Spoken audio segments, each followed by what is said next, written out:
Happy అనిపించింది. పేరెంట్స్కి మీ పిల్లలకి ఈ విధంగా ఫుడ్ పెడుతున్నాం, స్టడీ ఏంటి తెలుసుకోండి. ఫుడ్ అయితే చూడండి, vegetable rice and meal maker, పప్పు, పాలకూర, సాంబారు, పెరుగు, అందరూ సార్స్ మాతో కలిసి తిన్నారు. I'm so happy. పిల్లలకు food white rice, daily white rice చెప్పాను కదండి మీకు, చాలా బాగుంటుంది. ఫుడ్కి అయితే బాధపడాల్సిన అవసరం లేదు.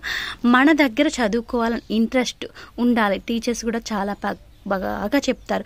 ఎక్స్పీరియన్స్ టీచర్స్, గవర్నమెంట్ టీచర్స్ నాకు తెలిసి నేను చెప్తున్నాను. వాళ్ళు చెప్పే ప్రతి మాట ఎక్స్పీరియన్స్తో చెప్తారు. ఎందుకంటే వాళ్ళు అంత కష్టపడి చదివితేనే గవర్నమెంట్ జాబ్ కొట్టడం అంటే మామూలు విషయం కాదు.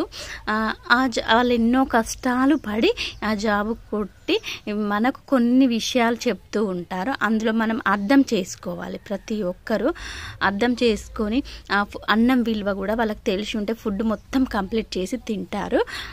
పేదింటి రైతు బిడ్డ అన్నం విలువ తెలుస్తుంది. నాకు తెలిసి వీళ్ళకైతే చాలా ఏమంటారు, సిటీలో ఉన్న వాళ్ళకైతే తెలీదు. నాకు తెలిసి మీరు ఏమన్నా అనుకోండి కామెంట్స్లో, నాకు తెలిసి అయితే తెలీదు. కష్టపడ్డ వాళ్ళకే తెలుస్తుంది అన్నం విలువ అని. మొత్తం తింటారు. చాలామంది కూర నచ్చకను పడేద్దాం, వేసుకోవడమే, కొంచెం వేసుకోవాలి. ఇష్టమైన కూర అయితే కొంచెం ఎక్కువ వేసుకో, అలా అనిపిస్తూ ఉంటుంది నాకు.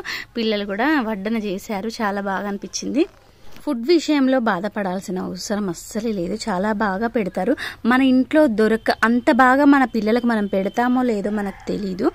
నేనైతే ఏమో రోజు ఒక్కొక్క ఫ్రూట్ దొరుకుతుందా అండి, మనకైనా టైం కుదురుతుందా? పాలు, బూస్ట్, అక్కడైతే కొంచెం టీచర్స్ భయమో తెలీదు, ఎవరి భయమో తెలీదు, తాగుతారు, తింటారు. మళ్ళీ ప్లస్ చదువుకోవడం అనేది వాళ్ళపైన కూడా కొంచెం ఉంటుంది, పిల్లల మీద కూడా. ఎందుకు అంటే టీచర్స్ చెప్తారు, గవర్నమెంట్ టీచర్స్ మంచిగా చెప్తారు, ఎక్స్ప్లెయిన్ చాలా చేస్తారు. కానీ పిల్లల దగ్గర కూడా ఉంటుందండి. వాళ్ళు మేము చదువుకోవాలి, బాగుపడాలనే ఉద్దేశం పిల్లలలో కూడా ఉండాలి. అది నా ఆలోచన. మీరు ఏమైనా అనుకోండి.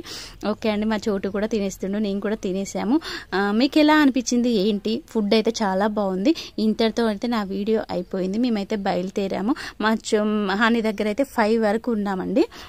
పెద్దోడు హనీ అంటే 5 వరకు ఉన్నాము, వచ్చేసాము. బాయ్. వీడియో నచ్చితే లైక్, షేర్, కామెంట్. బాయ్.